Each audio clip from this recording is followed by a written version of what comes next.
আজকে করা ঘটনা দিয়ে এটা চাইছে বিচার হচ্ছে না। একটা কাজ করতে হবে, আমাদের বড় ভাইজান আছে, নাম দেন পীরজাদা আব্বাস সিদ্দিক, কলকাতাতে নামিয়ে দাও, বিচার হয়ে যাবে, ওইটা আমার বিশ্বাস। নওশাদের পাশে গোটা দশেক থাকতো, বুঝিয়ে দিতাম আমিও। শোনেন, একটা কথা বলি, তিন ধরনের প্রতিবাদ করতে পারেন। ক্ষমতা থাকলে হাত দিয়ে, আমারও ক্ষমতা নেই ভাই, তাই আমি হাত দিয়ে করতে পারিনি। ক্ষমতা যাদের আছে আপনারাই দিয়েছেন, তারা হাত দিয়ে প্রতিবাদ করে ফেলছে, ছাদ থেকে দেখছেন।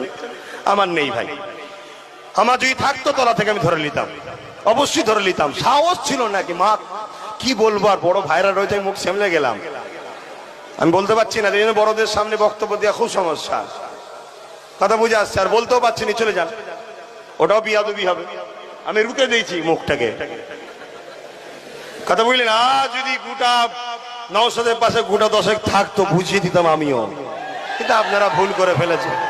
নেক্সট বারে ভুল যেন করবেন না।